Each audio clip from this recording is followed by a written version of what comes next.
మీ అందరికీ ఇద్దరు కపుల్ గుర్తున్నారా? 2023లో చాలా వైరల్ అయిన కపుల్. ఆలోక్ మౌర్య అనే అతను ఆల్రెడీ పంచాయతీరాజ్లో గ్రేడ్ 4 పియోన్ జాబ్ చేస్తున్నాడు. ఈయనకి 2010లో జ్యోతి మౌర్య అనే అమ్మాయితో పెళ్ళయింది. అయితే ఏంటంటే జ్యోతి మౌర్య అనేది ఒక పూర్ ఫ్యామిలీ నుంచి వచ్చింది. చదువుకునే స్తోమత కూడా లేదు. జస్ట్ వాళ్ళ పేరెంట్స్ ఇంటర్మీడియట్ వరకు మాత్రమే చదివించారు. కానీ పెళ్ళైన తర్వాత తన వైఫ్ చాలా తెలివైందని తెలిసి ఇంటర్మీడియట్ తర్వాత గ్రాడ్యుయేషన్ తర్వాత పీజీ చదివించిన తర్వాత నీ చదువు వృధా కాకూడదు, నువ్వు చాలా తెలివైన దానివి, కొడితే ప్రైవేట్ జాబ్ కాదు గవర్నమెంట్ జాబే కొట్టారని ఆయన ఏం చేశాడంటే యూపీలో నుంచి ప్రయాగ్రాజ్కి తన పోస్టింగ్ అంతా కూడా షిఫ్ట్ చేయించుకొని అక్కడే వైఫ్ని సివిల్ సర్వీసెస్కి ప్రిపేర్ చేయించాడు. ఇదే క్రమంలో వాళ్ళిద్దరికీ 2 ఆడపిల్లలు కూడా పుట్టారు. వాళ్ళ హస్బెండ్ పెట్టిన ఎఫర్ట్స్ ఎక్కడ కూడా వృధా కాకుండా చాలా కష్టపడి చదివి ఫస్ట్ అటెంప్ట్లోనే ఆమె SDM జాబ్ కొట్టింది. ఎగ్జామ్ ఏమంత ఈజీగా ఏం కొట్టలేదు. ముందు ఎగ్జామ్స్ రాసింది, తర్వాత ప్రిలిమ్స్ రాసిన తర్వాత మెయిన్స్ రాసిన తర్వాత ఇంటర్వ్యూ కూడా క్రాక్ చేసి తనకు పోస్ట్ వచ్చింది.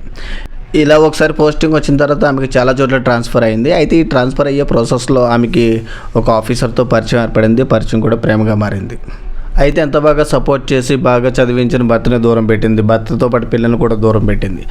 తర్వాత భార్యలో కొన్ని మార్పులు గమనించిన భర్త ఏంటని ప్రశ్నిస్తే, నువ్వు నాకు ప్యూన్ జాబ్ చేస్తున్నాడు గవర్నమెంట్ జాబ్ అని అబద్ధం చెప్పి నన్ను పెళ్లి చేసుకున్నావు, అదొక మోసం, అండ్ నువ్వు నన్ను హరాస్ చేసావని చెప్పి కోర్టులో కేసేసి ఆయన మీద డివోర్స్ ఫైల్ చేసిందనమాట.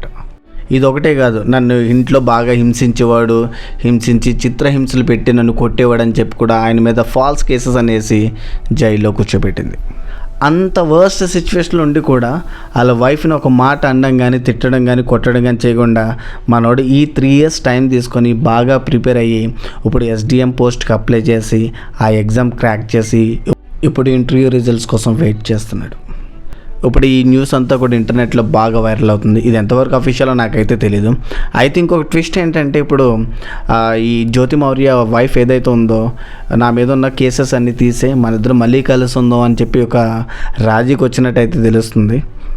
పిల్లల ఫ్యూచర్ చాలా ఇంపార్టెంట్. ఆ ఫ్యూచర్ బాగుండాలంటే మన ఇద్దరం కలిసి ఉండాలి. సో నా మీద ఉన్న కేసెస్ అని తీసే మన ఇద్దరం కలిసి ఉందామని చెప్పి ఆమె రాజీకి రావడం అయితే జరిగింది.